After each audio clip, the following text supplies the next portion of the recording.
Alright, hello guys, good evening, good morning, or good afternoon.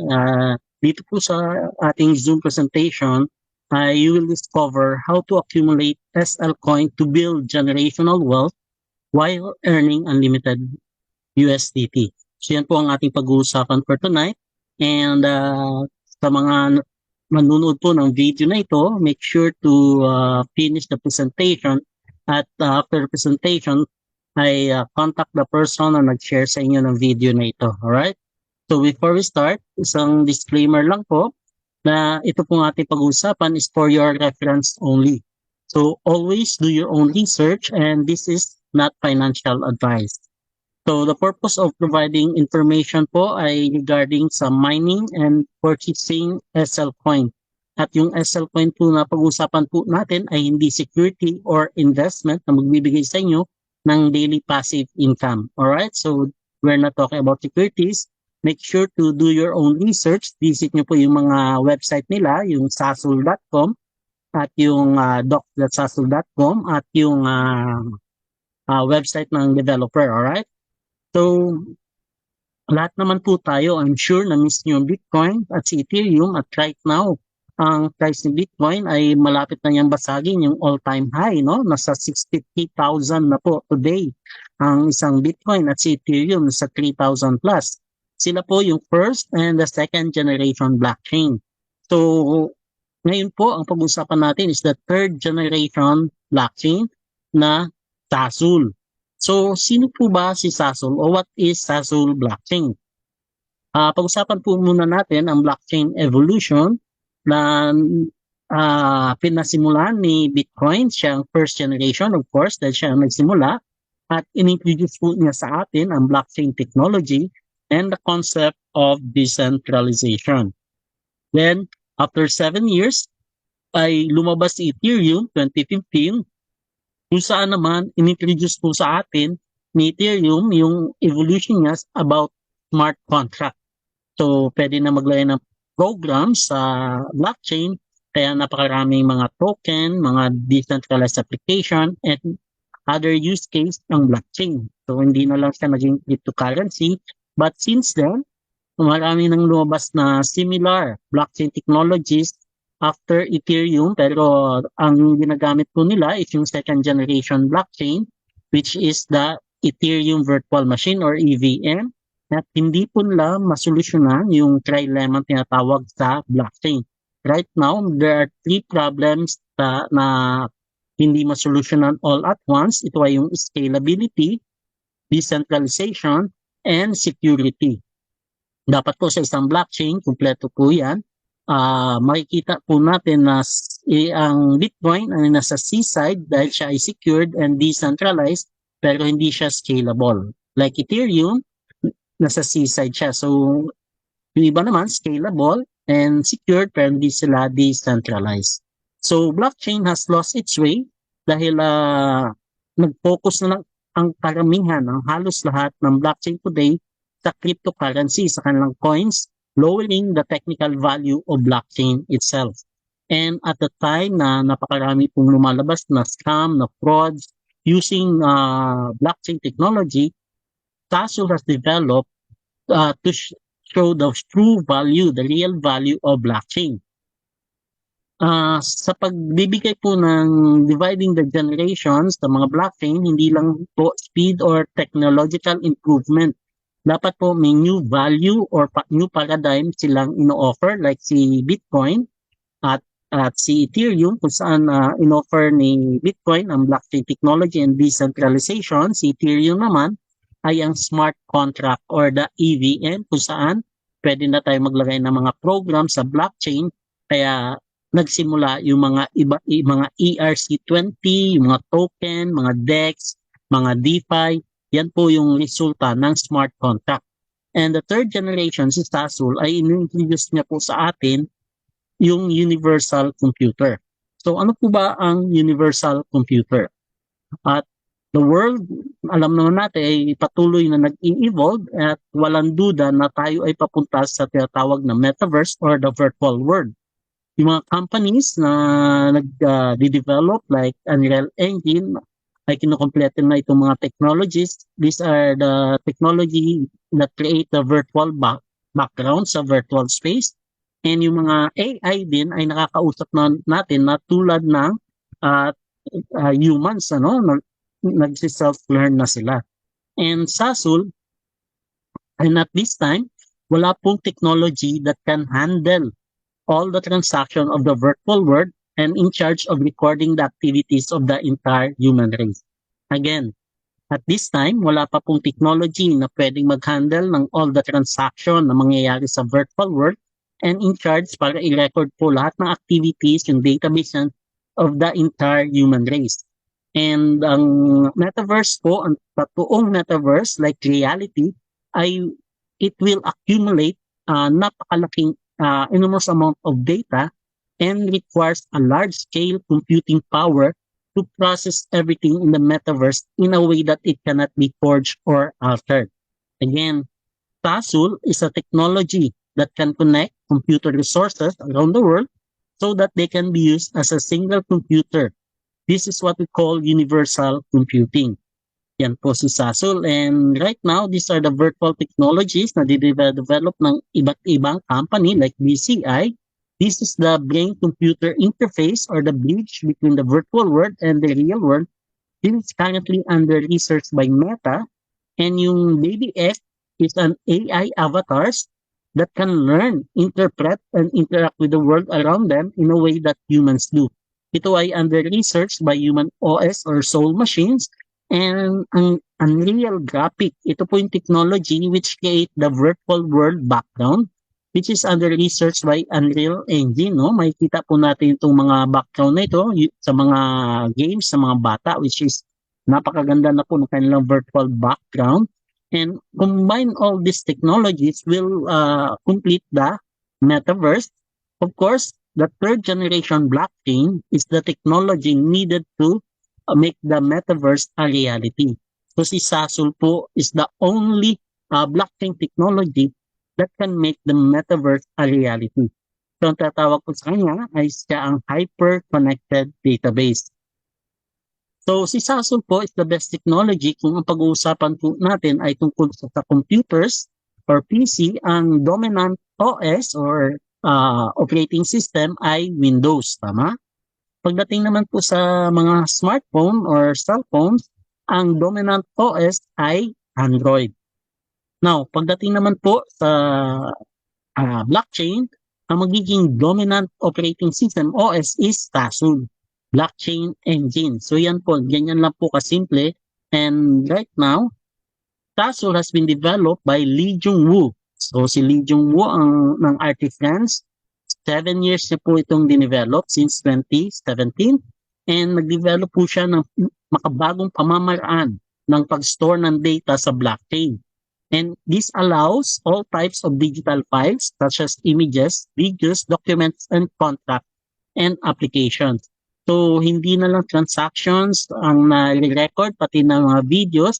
Kasi right now, yung mga NFT, mga videos ay hindi pa pwedeng i-store sa blockchain. Only sa Sasul lang po na pwede yung i-store ngayon. And Sasul developed its own consensus algorithm. So, nag-create siya ng bagong engine which is dinevelop niya for 7 years. Yan po yung proof of randomness or hypothesis acceptance protocol, no? And yung pangatlo pong key points na dapat nating tandaan, si Saso po ay nag-develop ng connected contract which is a patented technologies kung saan yung mga coins and tokens and other asset can be used sa other chain. No? Hindi na kailangan ng additional infrastructure na bridge na ginagamit ngayon to use other chain assets sa ibang chain, no? So they have created an interoperability. They have solved the interoperability between blockchains. So si Sasul blockchain is an innovative, revolutionary, and unprecedented blockchain technology that overcomes the following blockchain challenges. Unang-una, yung trilemma na solusyonan niya ang problema sa decentralization, security, and scalability. And yung storage solutions na panibagong pamamaraan. Dahil right now, ang blockchain has limited data storage system. and ang bridge, yung interoperability yung tinatawag na kung saan iba't ibang asset between other blockchain ay pwede na pong maging magamit. Alright? So, pagdating naman sa transaction feeds or yung scalability nga, ang kanyang transaction per second ay 1,000 sa global scale at sa within Asia Pacific, nasa 3,000 transaction per second at sa local naman or sa within one country up to 10,000 transaction per second. So these are the conditions na ginawa ang test. And pagdating naman sa decentralization and about the distribution of nodes, nalampasan na po niya si BTC and si Ethereum. Now, si Bitcoin ay mayroon lang mga around 17,000 or 15,000 nodes. No? Ang nodes, tandaan nyo po, ang nodes are the miners or the computers na nag-verify at nagre-record ng transactions sa blockchain. And sa Ethereum naman, ang kanyang nodes lang ay may nasa 7,259 nodes. No? And sa Saseul, as of last week, meron ng 46,000 nodes, no? So napakarami na pong nagmamine kay Saseul nag-verify mga nodes. And ang target po nila ng RT Friends, which is the company that develop Saseul, is to have 800,000 nodes. So napakababa pa rin yan compared sa kanilang goal, no? And Saseul blockchain ay hindi po natin pwedeng i-compare with token, NFT, play to earn, and all other DApps project. Dahil yung mga nabanggit po na yan, yung mga tokens, mga play to earn, mga DApps, ay resulta ng mga smart contracts or programs na inilagay sa blockchain network. Saseul is the third generation blockchain where tokens, NFT, play to earn, and DApps project like staking, DEX, and Launchpad can be deployed or launched. So si Saseul po ay ang core technology that developers and mga programmers ay pwede nilang gamitin para doon mag-build ng mga tokens, mag-deploy ng tokens at mga iba't ibang decentralized project. Now, of course, pwede natin i-compare si Saseul with other blockchain based on speed, decentralization, scalability, storage solution, and smart contract universality.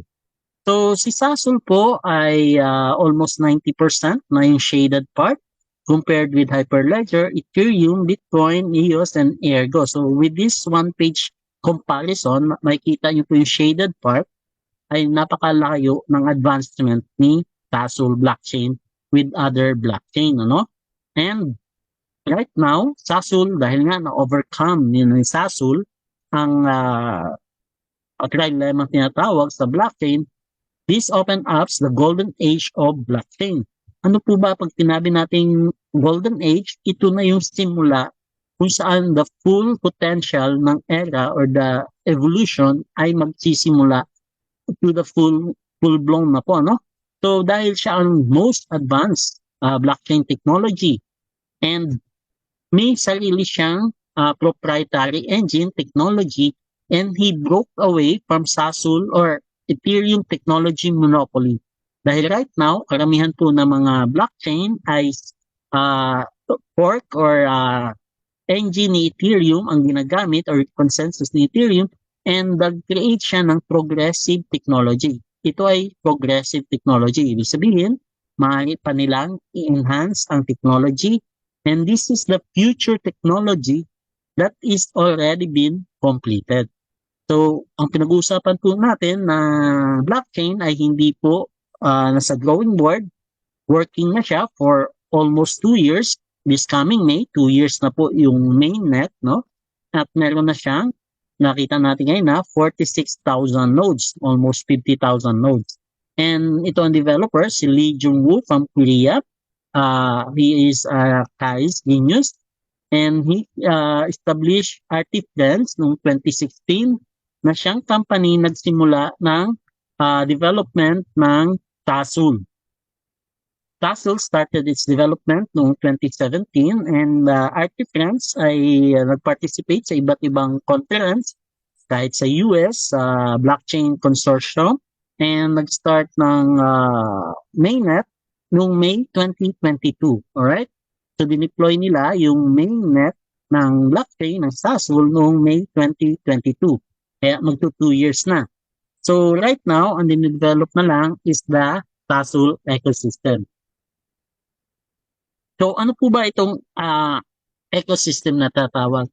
Ang ecosystem po ay yung use cases, the projects using Saseul, the community, and tokens within Saseul ecosystem, or Saseul blockchain. And there are several companies na nagpa-pioneer na nag-work together para i-build ang Saseul ecosystem. Nandun ang Saseul Foundation, ang Artif Friends, which is the research and development company, ang TB Tech, ito ay marketing and sales, dito po tayo under, no?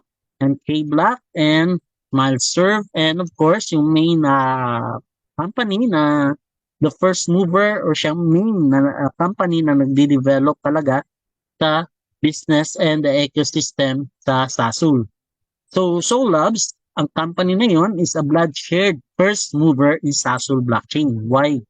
Because they have an equity investment or partnership with Artifriends, yung company na nag-develop ng Saseul. So si Labs po ay yung brother company ng Labs or ng Artifriends, and siya ay nagde-develop ng mga projects, ng mga use case and businesses surrounding using Saseul blockchain. Here's a photo noong October 15 last year kung saan pumunta po dito ang CEO ng Labs, ang TB Tech CEO, at yung nag-present po sa amin ay si Mr. Song. Siya po ay former Apple engineer. So siya ay isang Apple engineer na nagta-travel sa US, sa Europe, but now he is involved in promoting Saseul. He has something special na nakita with Saseul, ano? So, right now, Labs is laying the foundation for the early Saseul ecosystem. This is the financial, the apps solution. Kasama po dito yung launchpad, no? Yung mga swaps, mga token, mga decentralized exchange, yung DeFi, at yung mga STO or security token offering. Now, itong /X is ang kanilang launchpad kung saan po yung mga project na ilo-launch sa Saseul will do their crowdfunding at ito ay operating na a month ago. So it's already operating yung /X, yung launchpad. Ang Zigap wallet naman ay na-launch na noong February 1, 2024, no? So last month, working na po ito. And yung crypto gaming solution na ipoprovide nila sa mga gaming company para tulungan ang kanilang games na mai-launch sa Saseul will be launched second quarter of 2024. Dito naman po tayo under sa Xminer Cloud Mining Solution kung saan an ordinary per people, katulad po natin, can make mining possible without special skills. So hindi na natin kailangan ng special skill para po mag-mine ng SL coin sa Saseul, no? So, nag-create sila ng mga mining subscriptions which is already working sa Saseul Mania. Yun po yung ating website, no? Kung saan po tayo nagsasubscribe for the mining subscription. And of course, yung nabaltaan po natin na hindi pa naman official that there are 7 countries sa Asia which will use Saseul blockchain sa kanilang digital currency. Just imagine nyo po, isang bansa gagamitin yung Saseul blockchain para sa kanilang digital currency. And of course, ang gagamitin nila ay ang layer 2 or sidechain mainnet, no? Isang private chain ng Saseul kung saan ilo-launch ngayong second quarter of 2024. And of course, mga gaming and other NFT marketplace kung saan pwede po tayo mag-mint ng NFT, and maganda sa Saseul, ang NFT or the images ay nasa blockchain ng Saseul mismo. Wala po sa IPFS, ano? So, yan po ang laking advancement. And of course, yung isang wallet na ginagamit po natin for SL Coin, for Saseul Coin, ay na-launch na noong 2 years ago. And Smart City, ito ay ang paggamit ng Saseul blockchain sa isang real city kung saan gagamitin ang Saseul blockchain. And of course, ang kanilang marketing, conference and community ngayong 2024 ay plano nila magkaroon ng at least 18,000 visitors para sa conference na gaganapin, no? I heard sa Thailand this year, this coming months, magkakaroon ng Saseul blockchain and hackathon, mag-invite sila ng mga developers and para sa hackathon. And of course, ang community building and yung mga projects na ilo-launch ngayong 2024. Now, ang mga articles din, magpa-publish na sila sa mga platform, kung saan mainstream platform tulad ng CoinMarketCap, uh, blockchain media, or Binance.com or Binance Lab. So, napakarami ng articles na nilalabas para po makilala ang Saseul and more influencers are nag-hire na sila to bring Saseul to the mainstream. Alright? So, now, ang atin pong participation dito ay will take advantage, of course, of this technology. At paano tayo mag-take advantage? Simply, the same way kung paano po tayo mag-take advantage of Bitcoin. So, si Bitcoin, 2009, wala siya naniniwala, and 2010, saka na siya nagka-value. If you were able to invest $100 in Bitcoin noong 2010, what is the value of your BTC during its all-time high? Magkano po kaya ang naging value ng inyong $100 noong year 2021? Ang all-time high po ni Bitcoin ay $69,000 per Bitcoin noong 2021. And right now, maaaring basagin na niya yung previous all-time high niya dahil nasa 63,000 na po ngayon si Bitcoin. So, umabot po pala ng 7 billion in dollars, yung $100 kung kayo ay nakapag-invest noong 2010. So, the same way, taking advantage of Saseul is mag-accumulate tayo ng as many SL coin as soon as possible. So, ano ba ang SL coin? Ang SL coin po, siya ay yung native coin issued on Saseul blockchain. Siya po yung namamine ng mga nodes sa Saseul blockchain, ng mga miners sa Saseul blockchain. Now, ang kanya pong total supply, kung si Bitcoin ay may 21 million, but yung 21 million ni Bitcoin ay hindi pa lahat na mamine. Yan ay mamamine over 2140 pa yan, no? So, napakalayo pa po. And with Saseul, yung 5.5 billion ay mamamine over the period of 100 years. So, 100 years bago po mamina yung 5.5 billion. Ang na-mine na po dahil 2 years na sila that namamine at sa almost 2 billion na, no? And meron din pong halving na tinatawag si Saseul kung saan every 4 years nag-halving and there are 16% decrease per year. Now, SL coin mining cycle is similar to BTC with 16-yearly decrease. After 2023, due to the rapid increase in the number of nodes, I expected natin ang cost of mining or coin price will rise rapidly. So, si Saseul po, nagkaroon na ng initial coin offering, no?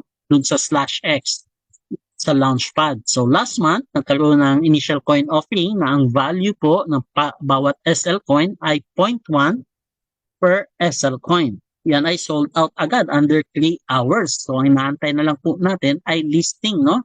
And ang target listing nila sa centralized exchange is the second or third quarter of 2024. And target tier 1 listing or Binance, yung mga ka-level ni Binance, ay sa fourth quarter at ang target listing price ay $10 per SL coin. So again, ang initial coin offering last month ay nasa 0.1 per SL coin. So ang inaantay na lang natin is may list ito sa mga trading platform. Now, just imagine, Kung kayo po ay nakaipon ng 10,000 SL coin, if you have 10 SL coin at after 2 years, dahil ang goal ng company, ng Archicans ay lampasan si Ethereum in 2 to 3 years. So sabihin na lang natin, after 2 years, nagkaroon ng at least $100 per SL coin ang value. Kung 100 ang dollar per SL coin times 10,000, so that would give you $1 million. So ganun po ang maaari nating uh, mat- this is how we will take advantage of Saseul, no? By accumulating. Now, ang tanong, paano ka magkakaroon ng SL coin? Alright? So, napaka simple lang po. May dalawang paraan para kayo ay magkaroon ng SL coin. Una, of course, kung kayo ay marunong sa technical, mag-invest kayo ng computers, mag-deploy kayo ng miner or ng nodes, igawa nyo ng programs, no? May programs ilalagay sa computers nyo, i-connect yan sa internet, and 24/7 ay tumatakbo yan at nag-verify ng transaction at makakamine kayo ng SL coin. Pero kailangan nyo ng malaking capital dito, or you can just participate sa Saseul Cloud Mining Solution. We can buy here Saseul Mania Cloud Mining Solution. Ito po yung ex-miner ng Artica or ng Soul Labs, no? Where we can earn unlimited USDT while cloud mining Saseul coin. Kaya nga po, nandito itong presentation namin ito para i-share sa inyo dahil kami po ay bumili ng cloud mining packages. So there are several packages na maaaring yung i-subscribe na mag-provide sa inyo ng 18 months. Tandaan nyo po, 18 months subscription of SL coin, enabling the general public to enter the mining market that is technically difficult to access. So ito pong product na ito ay hindi securities, ano, na nag-provide sa atin ng return of investment o returns ng fixed return. So ang ating po matatanggap ay SL Coin Daily. So meron po tayong package na $100, may $500, $1,000, and $3,000. So we can purchase unlimited quantity. Again, we can purchase unlimited $100, unlimited $500, unlimited $1,000, or unlimited $3,000. So bawat package po na yan ay tatanggap ka daily for 18 months ng SL Coin.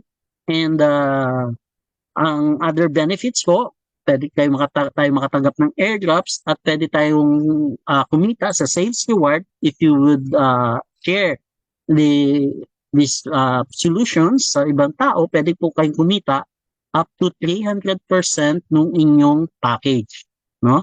So yung matatanggap po natin na SL coin depends on the number of nodes. So the more nodes na nagmamine, kumukonti po yung ating natatanggap daily, no? So the best time para mag-activate kayo is as soon as possible, habang nasa 46,000 nodes pa lang, ano? Dahil pag dumoble yan, halos pakunti na ang ating matatanggap na SL coin daily.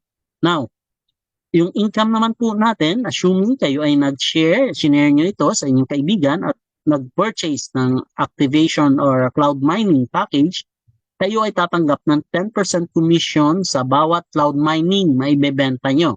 So yan po yung referral bonus. Tandaan nyo po, 300% lang po of your cloud mining solution ang maximum na pwede nating maging income, no?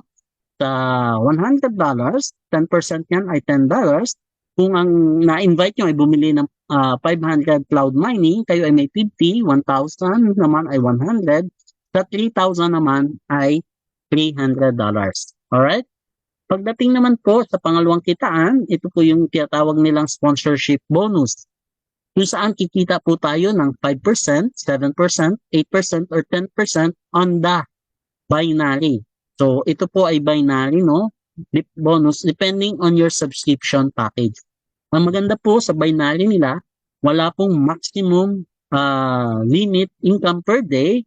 Ang limit na income per day ay yung 300% ng inyong subscription. And wala din pong flash out dito at walang requirement. Basta nagkaroon ng sales sa Team A at sa Team B, may 5% ka kung ikaw ay $100, no? So, pagdating naman sa 500, pag ikaw ay $500, 7% na ang inyong binary income. Tandaan niyo po, depende sa subscription ninyo. Sa $1,000 subscription naman, kayo ay tatanggap ng 8% sa binary o sa pairing income. And sa $3,000, 10% na po ang binary income nyo. So this is up to infinity. Tandaan nyo po, walang flash out, walang maximum per day. Ang maximum per day ay kung nakabot ng 300% ang income nyo sa binary kasama yung direct referral. Yung pangatlo naman pong kitaan is a very powerful leveraging income na pwede tayong kumita ng matching bonus sa binary income ng ating referrals up to the 5th generation level or level.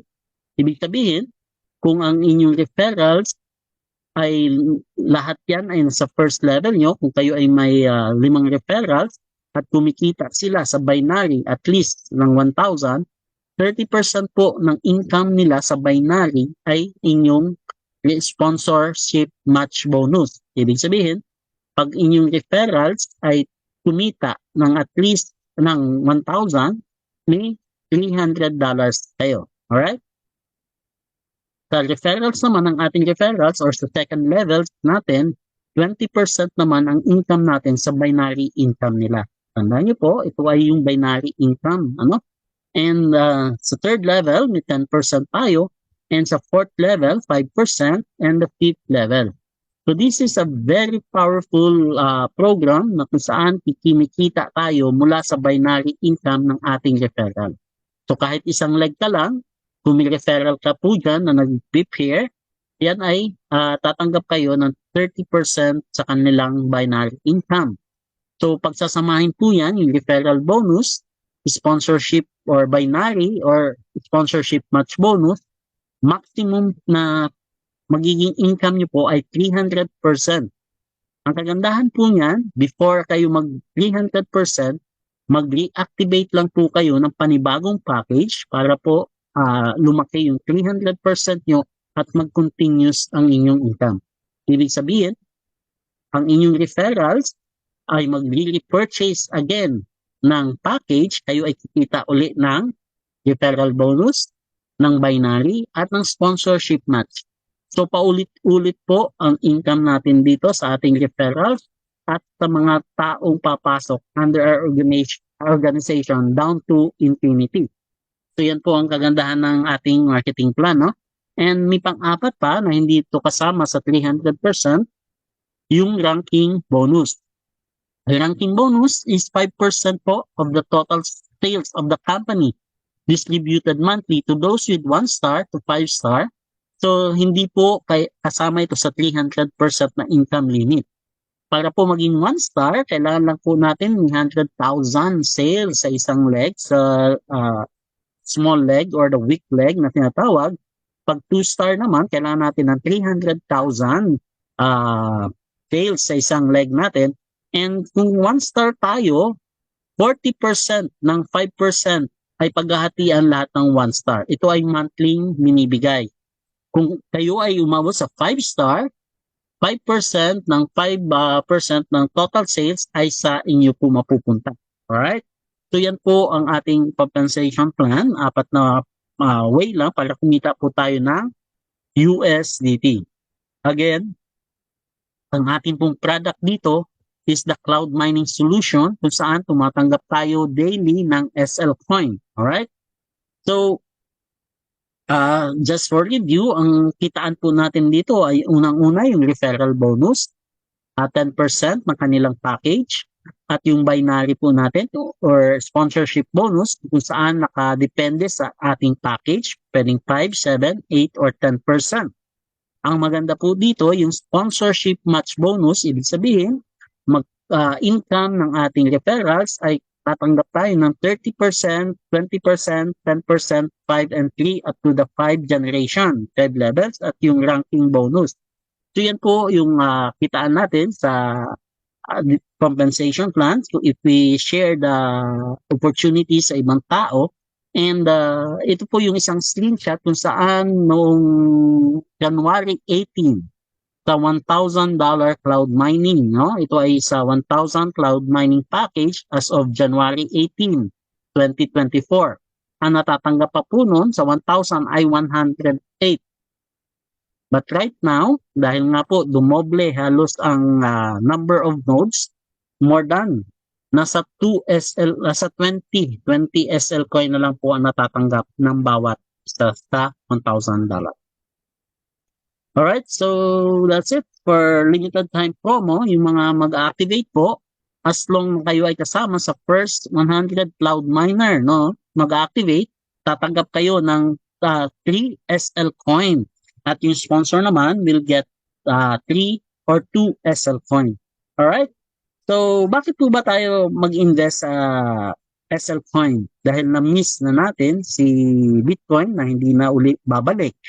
And of course, we invest in the growth potential of SL Coin, the future value ng SL Coin dahil ang ating product will provide us daily SL Coin. So, listing ng SL Coins, of course, malilist po yan sa DEX. Then by end of the years, probably sa Binance. And price forecast, ano ba forecast? Ang price forecast po nila will be the same, similar with Ethereum. Si Ethereum po ngayon has nasa 3,000 plus dollar na ang isang Ethereum, and kanilang goal ay lampasan si Ethereum in 2 to 3 years. Alright? So, what else? So, ito po ang ating Guarde wallet kung saan dito po natin ini-store ang ating SL coin. So, make sure na download nyo po itong ating Guarde wallet. Available po yan sa iOS or sa iPad or sa Android. Alright? So, again, this is your Coach Edwin. Thank you for watching or coming in for the Zoom. So, this, again, disclaimer again, yung mga napag-usapan po natin is your reference only. So, always do your own research. Kung may mga katanungan po tayo, ay pwede po nating kontakin ang ating mga nag-invite sa atin, or you can unmute yourself, no? And you can join our Facebook group. Meron po tayong Facebook group and Telegram, and meron din po tayong group chat. Alright? So, thank you. And post ko na, stop